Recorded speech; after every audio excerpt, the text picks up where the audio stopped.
Event of a major disaster when the power goes out, cell phone towers go down, and our infrastructure falls apart, the ability to communicate and connect becomes extremely vital.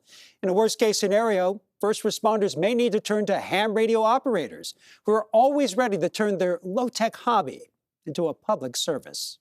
Testing 1 2 1 2 1 2. Give Bruce Wolf string and a couple of cups. So this actually works. Yeah, it works great. And he'll show you how he first learned about communications. I remember doing this with my father and Cub Scouts and Boy Scouts. You know, it's kind of like magic.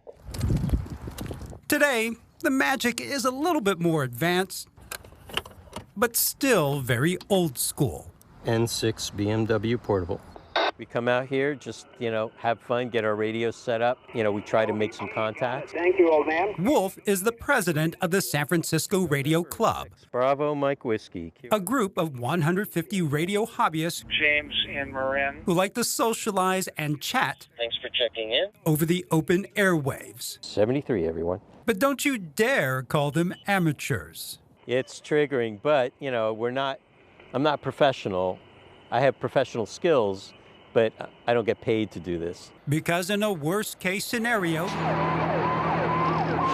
like we saw during the 1989 Loma Prieta earthquake, radio operators may be some of the few who are still capable of communicating with others. When everything falls apart, there's no electricity and no communications and cell phones go down, we want to make sure that our radios here are working, and I'm not connected to any part of the grid. This is really like the last line of defense. Corey Spiegel, the chief for the city and county of San Francisco's Auxiliary Communication Services, says his volunteer radio operators can play a crucial role in the event of a major disaster. Amateur radio provides all those critical links when you go out in the middle of nowhere. Everything is decimated. It's still really critical to get that information back to emergency responders. During the recent wildfires, when power was cut and communications went down, ham radio operators provided a critical communication link to embattled first responders by allowing access to Bay Area repeaters, including the Radio Club's repeater on Sutro Tower. So having this kind of repeater, which basically takes a low signal and then boosts it really high, it can really send a signal out 360 degrees. People can make emergency communications communicate that way. During major celebrations in the city, including Fleet Week and the Pride Parade, volunteers with the San Francisco Radio Club provide an extra set of eyes and ears for first responders.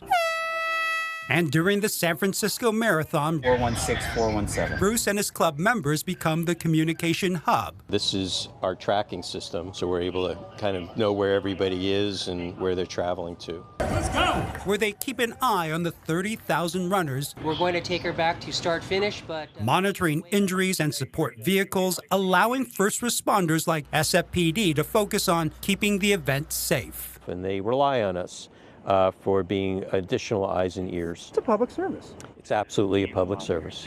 Delta Yankee X-ray. It is a public service that radio ham operators are proud to provide. We can come in and provide a little glue. A glue connecting others through the airways for either chatting among friends, Whiskey 66 Alpha Victor, or helping first responders. Testing 1 2 3. It is a service they provide for free. Yeah, it works really good. No strings attached.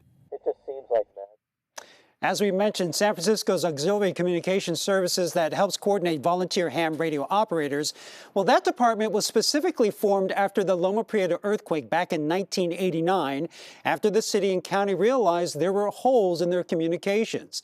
The next big event where you will see ACS, which includes members of San Francisco's Radio Club volunteers adding that extra layers of eyes and ears, is during San Francisco Fleet Week in October.